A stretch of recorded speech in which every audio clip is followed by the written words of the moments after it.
Assalamualaikum warahmatullahi wabarakatuh. Alhamdulillahi wa kafa. Wassalatu wassalamu ala sayyidina Muhammadinil Mustafa wa ala alihi wa ashabihi ahli sidqi wal wafa. Amma ba'd. Bapak Sekda Provinsi Nusa Tenggara Barat yang sama-sama kita hormati, Bapak-bapak Kepala OPD lingkup Provinsi Nusa Tenggara Barat yang juga sama-sama kita hormati, Bapak Karo Kesra, Karo Organisasi, para Duyufur Rahman, calon-calon tamu Allah Subhanahu wa Ta'ala yang sebentar lagi akan melaksanakan ibadah haji ke tanah suci. Singkatnya hadirin hadirat kaum muslimin dan muslimat rahimahumullah. Puji syukur kita panjatkan kehadirat Allah Subhanahu wa Ta'ala. Pada pagi hari ini alhamdulillah kita dalam keadaan sehat walafiat. Salawat beserta salam semoga tercurah kepada baginda Rasulullah sallallahu alaihi wasallam yang bersabda dalam satu hadisnya, Al-Hajju Arafah, puncak ibadah haji adalah saat wukuf di padang Arafah. Bapak Ibu hadirin hadirat jamaah rahimakumullah. Sebelum kita membahas tentang hikmah haji sebagaimana yang tadi dibacakan ayatnya oleh qori kita, izinkan saya terlebih dahulu menyampaikan pada kesempatan ini, sebagaimana kita sama-sama mengetahui bahwa rukun Islam itu ada 5. Ada syahadat, sholat, puasa, zakat, dan haji. 5 rukun Islam ini ada yang sifatnya qauliyah, ada yang sifatnya ucapan, seperti syahadat itu kita ucapkan. Ada ibadahnya yang sifatnya jasadiyah, sifatnya fisik seperti sholat. Ada ibadah yang sifatnya ruhiyah, yang sifatnya spiritual rohani seperti puasa. Ada ibadah yang sifatnya maliyah, yang sifatnya mengeluarkan harta seperti zakat. Ada ibadah haji yang merupakan perpaduan dari seluruh 5 rukun Islam ini. Ada qauliyahnya, ada jasadiyahnya, ada ruhiyahnya, dan ada maliyahnya. Maka perhatikan jamaah rahimakumullah. Jikalau salat pahalanya kata baginda Rasulullah sallallahu alaihi wasallam, kalau kita hadir salat berjamaah pahalanya 27 derajat. Puasa di bulan suci Ramadan mampu menghapus dosa-dosa sebelumnya yang kita kerjakan. Zakat mampu juga membersihkan dosa orang yang berzakat dan membersihkan harta orang yang berzakat. Khudz min amwalihim shadaqatan tutahhiruhum wa tuzakkihim biha.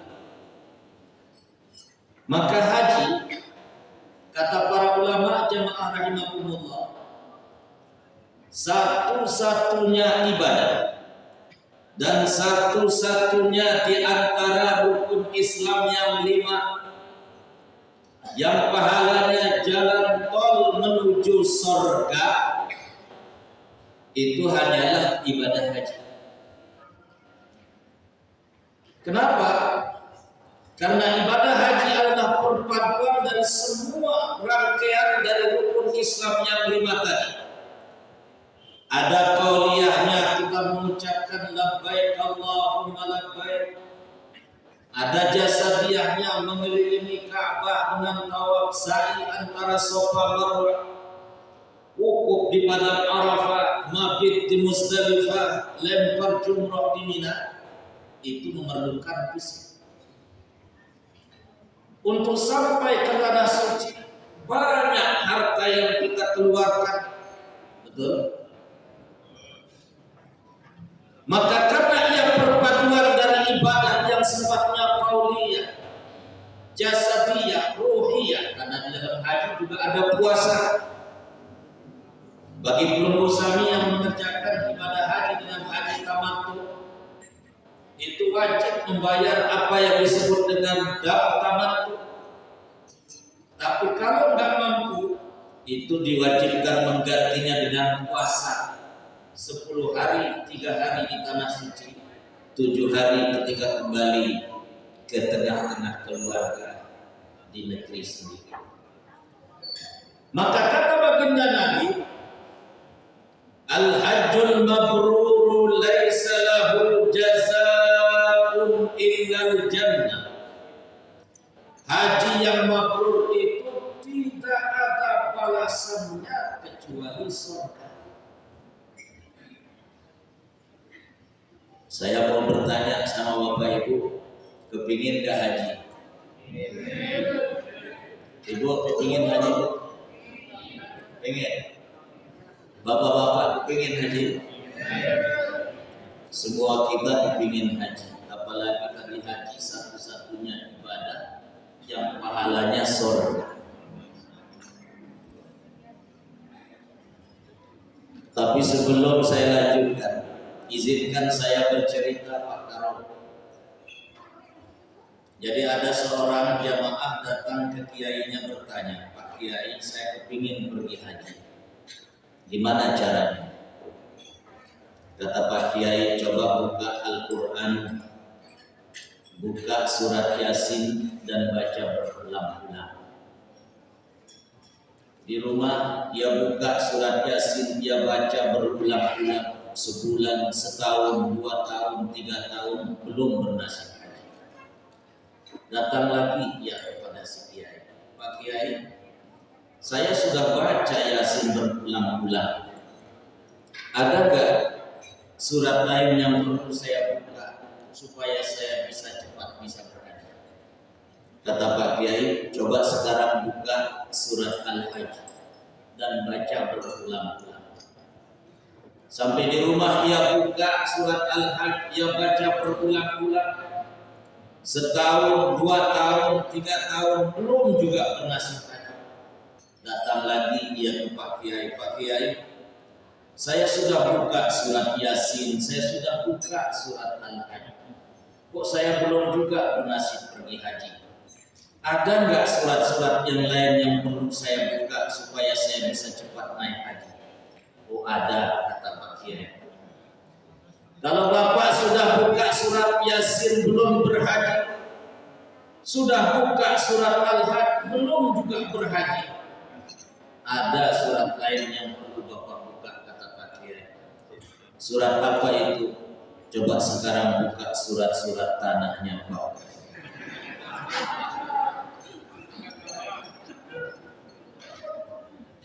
Masya Allah.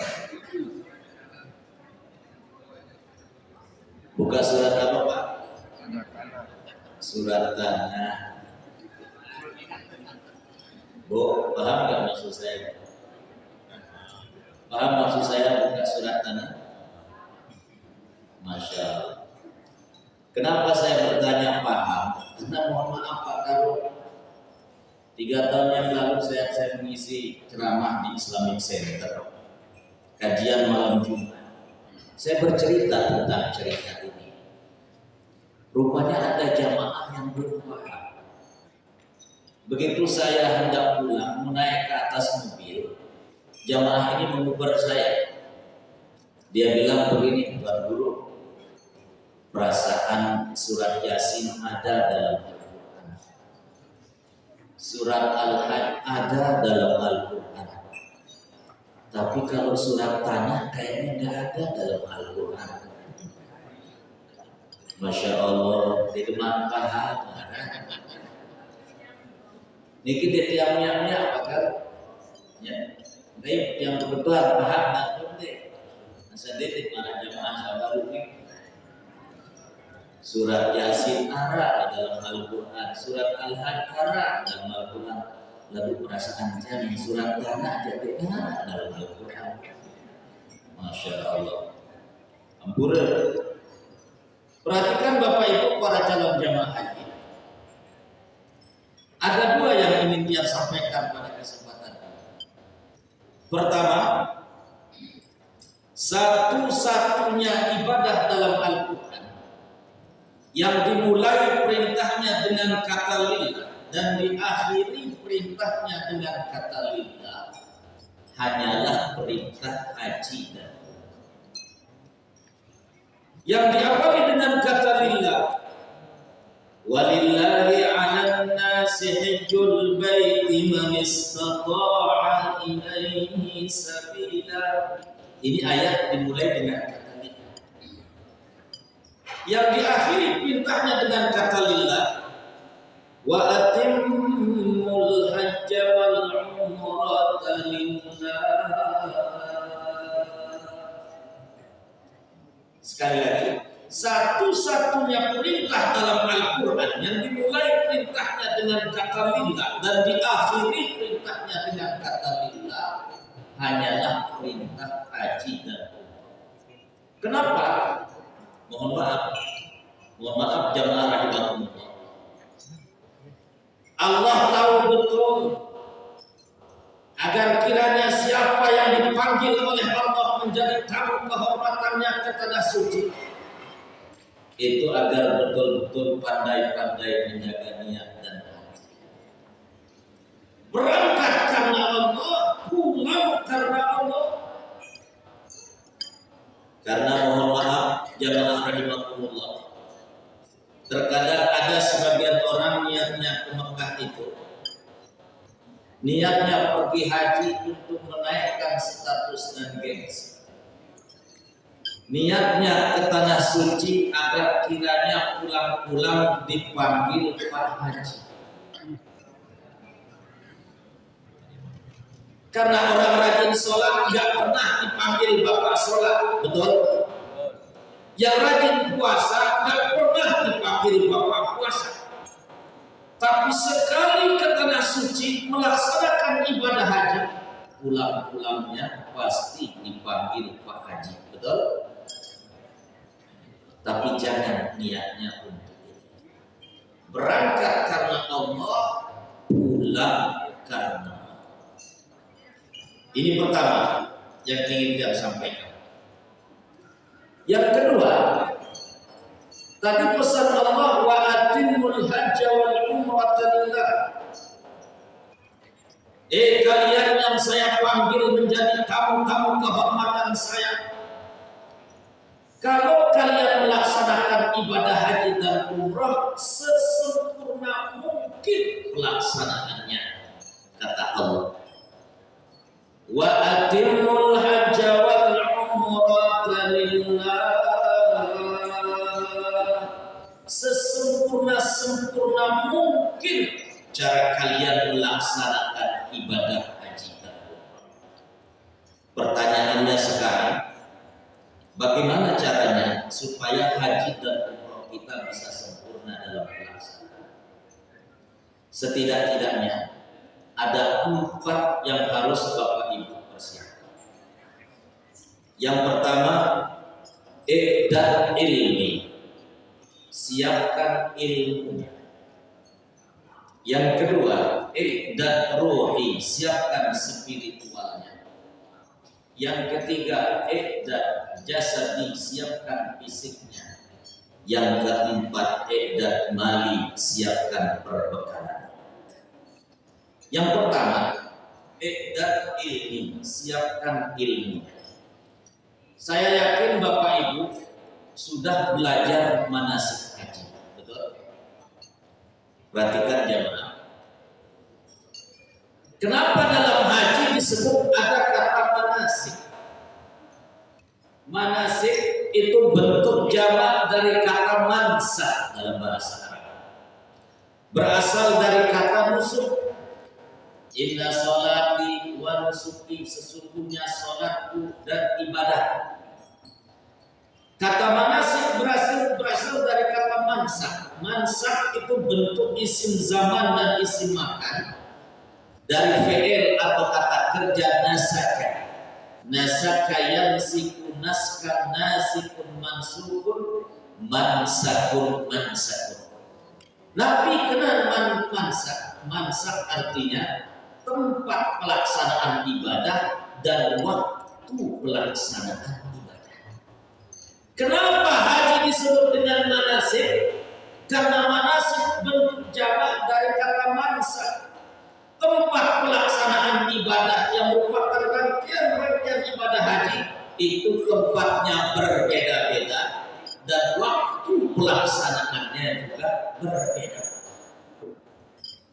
Tawaf itu hanya boleh mengelilingi Ka'bah, nggak boleh tawaf di bundaran. Ya. Sa'i itu hanya boleh di Safa dan Marwah. Wukuf di Arafah hanya boleh di wilayah Arafah. Mabit hanya boleh di Musdalifah. Lempar jumroh hanya boleh di Mina. Karena tempat dan waktu pelaksanaannya berbeda-beda, maka disebut dengan manasik. Dan saya yakin Bapak Ibu calon jamaah haji kita ini sudah punya bekal manasik. Rencananya Bapak Ibu mau pakai haji apa? Semuanya pakai haji tamattu. Alhamdulillah. Berarti sudah paham haji yang akan dipakainya. Karena pelaksanaan ibadah haji Bapak Ibu itu hanya ada 3 cara. Ada namanya haji ifrad, ada namanya haji qiran, ada namanya haji tamattu. Kalau haji dulu baru umroh namanya haji ifrad. Kalau pelaksanaan haji dan umroh berbarengan namanya haji qiran. Kalau umroh dulu baru haji namanya haji tamattu. Berarti sudah paham. Kenapa saya bertanya? Karena mohon maaf, ada calon jamaah haji di Jakarta sudah 3 kali pergi haji, namanya Haji Abdul Jabbar. Ketika kamu berangkat yang ke-4 kali ditanya, Pak, rencananya tahun ini Bapak mau pakai haji tamattu kah, haji qiran kah, apa haji ifrad kah? Beliau dengan mantap menjawab, oh saya dari haji pertama, haji kedua, haji ketiga, termasuk sekarang haji yang ke-4, saya akan tetap pakai haji Abdul Jabbar. Masya Allah. Ampun. Ada yang belum pernah lihat Ka'bah? Saya yakin apalagi ASN itu orang-orang pintar. Tadi kata Pak Sekda, jangankan di Mekah, dilepas di epicentrum saja ada calon jamaah haji kita ke pusat yang nggak pernah tahu namanya Ka'bah banyak. Kenapa saya tanya? Maaf, mudah-mudahan ASN kita yang berangkat haji ini nggak ada yang kayak cerita ada orang sasar pergi haji. Sampai di Mekah kerjanya hanya bengak doang, kerjanya hanya heran. Apa yang diherankan? Dia heran melihat lampu-lampu di Ka'bah, di Masjidil Haram yang begitu banyak, kok nggak pernah padam. Lalu dia bilang sama temannya dalam bahasa Sasak, pantes di mati di belete, saya ngasih beli aki. Sampai aki, dia aku bilang dia. Ternyata Ka'bah sembarang aki. Sehingga Ka'bah persegi 4 hitam mirip kayak aki. Dikirain yang Ka'bah itu aki. Masya Allah. Selain manasik haji yang perlu ibu persiapkan, hal-hal yang berkaitan dengan Mekah juga perlu sedikit punya pengetahuan. Biasanya Saya bertanya, kalau nanti jamaah kita ini di Al-Aziziyah apa di mana? Di Al-Aziziyah di mana? Masjid. Kalau di Lombok Barat itu semua rata-rata di Al-Aziziyah. Al-Aziziyah itu jauh, lebih 5 kilo. Biasanya disediakan bis jemputan untuk ke Masjidil Haram. Nah, ini ada cerita lucu Pak. Ada jamaah haji dari Jawa tinggal di Al-Aziziyah. Sudah disampaikan oleh ketua kloternya, tunggu saja, setiap waktu ada bis jemputan. Tunggu di halte, ada bis jemputan gratis ke Masjidil Haram. Pagi-pagi sudah keluar dia ke halte. Begitu di depan halte, datang bis jemputan ini. Naiknya bilang, haram, katanya. Orang-orang pada naik, dianya nggak naik. Yang pergi ke Masjidil Haram pulang zuhur masih ditemukan duduk di halte sendirian. Pak, dari tadi perasaan saya temukan Bapak duduk sendirian di sini ngapain? Saya menunggu bis jemputan yang katanya gratis ke Masjidil Haram, kok gak lewat-lewat? Lah ini Pak, yang lewat depan Bapak ini kan gratis ke Masjidil Haram, kenapa Bapak gak naik? Oh ini ke Masjidil Haram? Iya, kenapa Bapak gak naik? Ya habis kenaiknya selalu bilang haram. Bukankah haram itu artinya nggak boleh naik? Masya Allah, memang itu yang kena haram bis naik gitu. Kemudian jamaah Jawa ini masjid, kenapa namanya Masjidil Haram, bikin umat Islam kebingungan. Saya nanti kalau pulang bangun masjid saya beri nama dengan nama Masjidil Halal. Masya Allah. Ampun, harus siapkan ilmunya.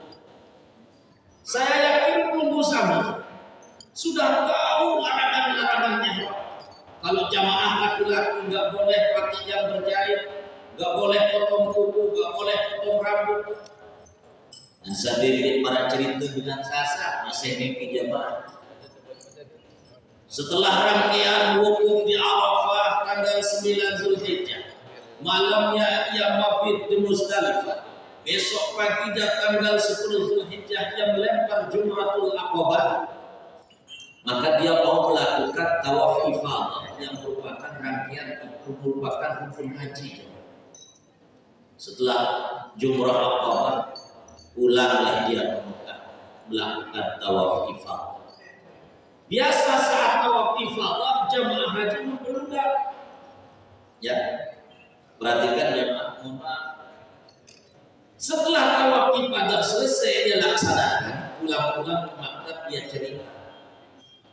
Dia cerita bagaimana? Tadi saat tawaf ifadah jamaah begitu membeludak. Saking padatnya, sampai pakaian ihram bawah saya jatuh.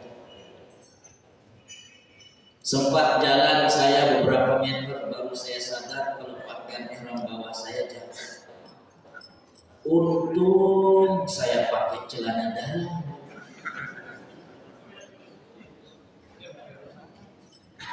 Mohon maaf jemaah. Kalau kita sedang mengenakan pakaian ihram jamaah laki-laki nggak boleh pakai pakaian yang berjahit. Rupanya jemaah haji kita ini pulang dari melakukan Jumratul Aqabah, dia ke hotelnya sebentar, dia ambil celana dalam.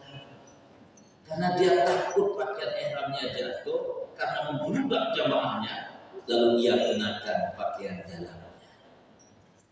Perhatikan jamaah rahimahullah. Alhamdulillah hajinya haji tamattu, hanya sebentar pakai pakaian ihram kali haji tamattu. Beda dengan haji ifrad. Haji ifrad itu bisa sampai 16, 18, 21 hari pakai pakaian ihram. Tapi kalau haji tamattu paling hanya 3 hari. Maka disebut dengan haji tamattu, artinya haji berehat-rehat, bersenang-senang. Hari haji yang paling enak dalam proses pelaksanaan. Apalagi kalau suami istri, wah enak kalau haji tamattu, haji ifrad bahaya. Faman farada fihinnal hajja fala rafatha wala fusuqa wala jidala fil hajj. Saat mengenakan pakaian ihram enggak boleh melakukan dosa sekecil apapun, enggak boleh mengeluarkan kata-kata kotor sedikit pun, tidak boleh melakukan perdebatan sia-sia. Maka perhatikan, i'dad ilmi, siapkan ilmunya. Yang kedua, supaya sempurna ibadah haji kita, i'dad ruhi, siapkan spiritual. Jikalau kita punya dosa kepada Allah, taubatnya di sini. Jikalau kita punya dosa kepada manusia, minta maafnya di sini. Jangan berniat untuk cuci dosa di tanah suci. Supaya jangan kayak cerita preman, rombongan preman pergi haji pakai rumah. Preman ini setiap kali jumrah itu kan sejarahnya dulu Nabi Ibrahim melempar setan. Nah dia pas di tempat jumrah, setiap dia lempar batu, Bismillah, Allahu Akbar, kok batu kembali lagi mengenai kepalanya. Setiap kali lempar, Bismillah, Allahu Akbar, batu kembali lagi mengenai kepalanya. Begitu mau lapor sama teman-temannya, terdengar suara mengatakan, sesama setan dilarang saling lempar. Makanya tobatnya di sini. Dan mohon maaf Pak, kalau dia nggak kuat. Tahun 2007 dia menjadi petugas haji dari Mesir. Waktu dia kuliah di Al-Azhar. Begitu selesai Jumratul Aqabah, itu ada jamaah haji dari Medan datang cerita kepada saya. Dia bilang, saya heran, setiap kali saya melempar jumrah, batu kembali lagi ke muka saya. Itu beneran, dia nggak kuat-kuat ceritanya. Lalu cerita saya baru kena sesama setan dilarang saling lemparnya. Ya Allah, seperti ini. Ya. Nanti saat ini sudah memang melewas, kemalik sedikit melewas, langan terikilan. Niki persiapan yang kedua, yang persingkat. Persiapan yang ketiga, i'dad jasad, siapkan fisiknya. Ampura, Sinampura Agung jamaah rahimahumullah. Haji itu ibadah fisik, memerlukan kekuatan fisik. Tawaf keliling Ka'bah, kalau kita nggak kuat bisa berhenti di tengah jalan. Sa'i antara Safa dan Marwah, kalau kita nggak kuat bisa berhenti di tengah jalan. Nanti saat kita wukuf di padang Arafah, kalau kita nggak sehat nggak bisa sampai di Arafah. Lalu kita wukufnya di rumah sakit, nggak sah haji. Maka harus kuat fisik. Boleh Bapak Ibu. Marah bahasa Pak Sekda baru, dedek duit lalu pegawai. Kalau bisa 3 hari sebelum masuk asrama haji, hentikan segala aktivitas terlebih dahulu. Termasuk mohon maaf, ini kan rombongan haji kita, rombongan gelombang kedua ya Pak. Gelombang yang kedua. Gelombang kedua itu dia langsung ke Mekah. Perhatikan. Kalau setiap malam orang salaman sampai malam terakhir serakalan, besoknya mau masuk asrama haji. Kita nggak tahu karena yang mungkin ada virus corona. Lalu salaman sampai di asrama haji di tes PCR, ternyata hasilnya positif. Bisa-bisa Bapak Ibu nggak berangkat. Karena harus dikarantina 14 hari. Kalau dikarantina orang sudah sampai Mekah, sudah menjelang hari wukuf di Arafah, si masih DP kurang berangkat. telah lelah ngantek, maka pesan beliau itu bagus untuk jadi pertimbangan. Boleh buka ziarahan, boleh serakalan, silakan. Tapi sebelum berangkat 2 atau 3 malam hentikan. Karena mohon maaf jamaah rahimakumullah, ini kebiasaan kita di kampung kita di Lombok ini, sampai malam orang mau berangkat haji itu jamaah haji kita itu harus salaman dengan sekian banyak orang yang datang tiap malam. Pernah kejadian di daerah dasar Gres di Lombok Barat, tiap malam serakalah bersalaman begadang sampai jam 2, jam 3. Besoknya ketika dia mau jalan ke kantor bupati di Bencingan dari dasar Gres, itu kan dekat lah kantor bupati, baru jalan dari rumahnya 100 meter calon jemaah haji kita ini jatuh pingsan dan meninggal karena kecapean begadang. Ampun, saya bukan melarang orang serakalan, bukan melarang orang salaman, tetapi calon jamaah haji harus betul-betul dijaga kesehatan. Karena mohon maaf jamaah, Rasulullah mengatakan salatul bil masjidil haram afdalu bi mi'ati alfi salatin bima siwa. Sekali saja salat di Masjidil Haram itu pahalanya seperti salat 100.000 kali di tempat lain. Sampai di Mekah sakit jamaah tua di Masjidil Haram, rugi itu sampai beli kabur. Maka dari sini siapkan fisiknya supaya betul-betul sempurna manasik tadi, tawafnya, sa'inya, rukuknya, mabitnya, lempar jumrahnya, semuanya betul-betul sempurna, dan itu memerlukan kekuatan fisik. Yang terakhir yang harus perlu siapkan beda mali, siapkan bekalnya, siapkan uangnya. Maaf, betul jamaah haji kita begitu sampai di Makkah Madinah itu diberikan uang living cost, dikembalikan uangnya sekitar 1.500 real oleh pemerintah, sekitar 5 juta. Tapi nggak cukup. Betul jamaah haji Indonesia diberi makan 3 kali sehari semalam. Tapi kadang lidah orang Indonesia itu maunya makan yang dibawa dari Indonesia. Maka bawa beras bu, bawa beras 5 kilo, jangan bawa 5 ton. Ya. Bawa sambal terasi secukupnya, karena lidah kita kadang lidah baru bisa makan kalau sesuai dengan makanan yang biasa kita makan. Wa tazawwadu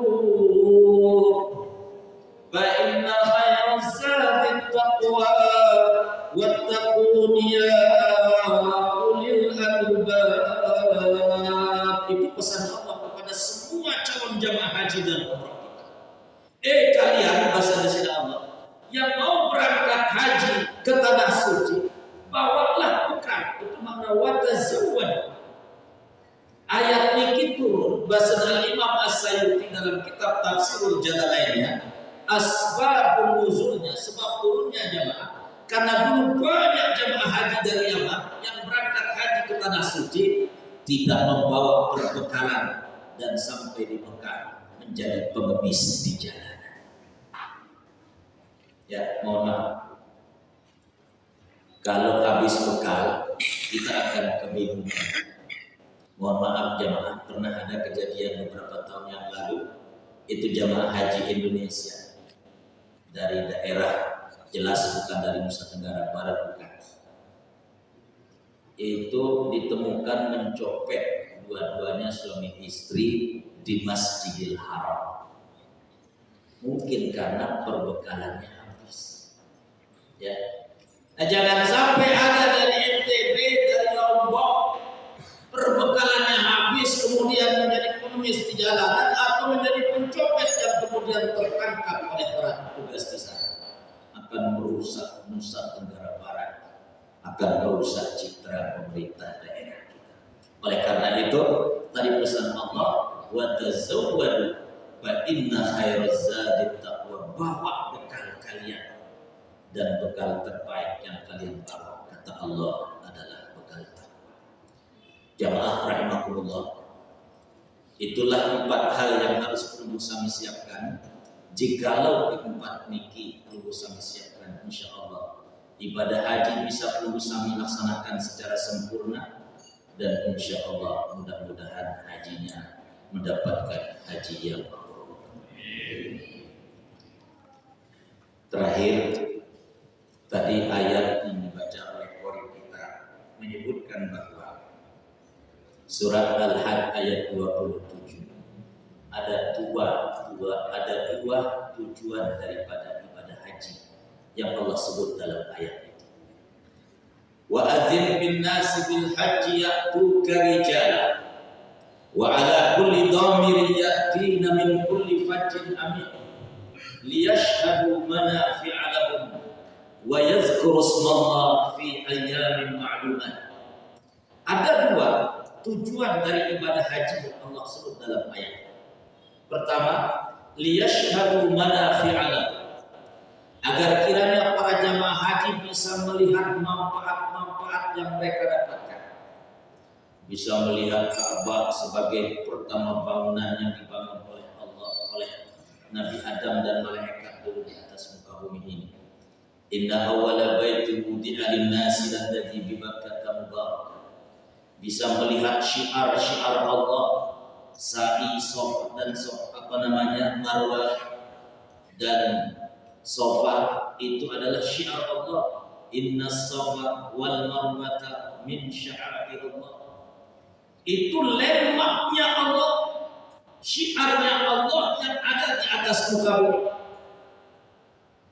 Bisa berada di Arafah, di mana di Arafah itu nanti pada tanggal 9 Zulhijjah Allah mendekat kepada hamba-hambanya yang berada di padang Arafah. Lalu Allah mengatakan apa kepada para malaikatnya? Ya malaikati ishhadu, hei malaikatku saksikan oleh kalian. Ja'u za'za, ja'u min kulli fajjin amin. Mereka datang berdebu-debu, datang dari segala penjuru.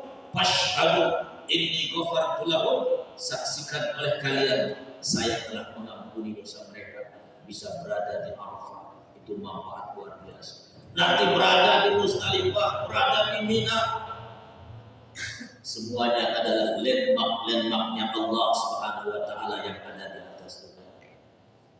Itu tujuan yang pertama. Tujuan yang kedua, kata Allah, wa yadhkuru ismallah fi ayyamin ma'lumat, agar kiranya mereka bisa mengingat Allah pada hari-hari yang telah ditentukan. Perhatikan jemaah, kata Imam An-Nawawi, orang yang sedang mengenakan pakaian ihram, baik ihram haji atau ihram untuk umrah, itu sedang menyerupakan dirinya dengan malaikat. Sadar atau tidak sadar, orang yang sedang mengenakan pakaian ihram, baik ihram haji atau ihram umrah, itu sedang menyerupakan dirinya dengan malaikat. Kenapa? Yang namanya malaikat la ya'sunallaha ma amarahum wa yaf'aluna ma yu'marun. Mereka tidak mungkin melakukan maksiat, kerjanya hanya beribadah. Dan orang yang sedang mengenakan pakaian haram itu sangat menghindar dosa sekecil apapun itu, dan dia selalu berusaha untuk sedekat-dekatnya lewat ibadah dan taat kepada Allah Subhanahu wa Ta'ala. Saat kita mengenakan pakaian ihram itu tanpa kita sadar, kita saatnya sedang menyerupakan diri dengan malaikat. Maka banyak-banyaklah mengingat Allah Subhanahu wa Ta'ala, terutama pada 3 hari kita mengenakan pakaian ihram dengan menggunakan haji tamattu itu. Mulai tanggal 8 Zulhijjah yang dikenal dengan hari tarwiyah, lalu kemudian tanggal 9 Zulhijjah yang dikenal dengan hari Arafah, lalu kemudian kita mabit ke Musdalifah, lalu besok matahari terbit tanggal 10 Zulhijjah, lalu kita pergi melakukan Jumratul Aqabah, lalu kita terus menuju ke Makkah melakukan tawaf ifadah, barulah kemudian kita tahallul kubra, boleh melepaskan pakaian ihram setidak-tidaknya dalam 3 hari itu kita sedang menyibukkan diri kita dengan malaikat. Oleh karena itu, jikalau ini bisa Busami pegang dan laksanakan sekali lagi, al-hajjul mabrur laisa lahu jazaa'un illa jannah. Busami sedang berniaga, bertransaksi untuk membeli surganya Allah Subhanahu wa taala, maka jangan sia-siakan kesempatan ini. Itulah yang bisa saya sampaikan. Kurang lebih mohon maaf, ampura jika kepanjangan. Sila barang-barang berdua. Kita doakan jemaah haji kita supaya menjadi haji yang mabrur, dan kita yang belum berangkat mudah-mudahan tahun depan, tahun-tahun yang akan datang diperkenankan oleh Allah menjadi duyufur rahman. Alhamdulillahirabbil alamin. Hamdan yuwafi ni'amahu wa yukafi'u mazidah. Ya Rabbana lakal hamdu kama yanbaghi li jalalika wa 'azimi sultanik.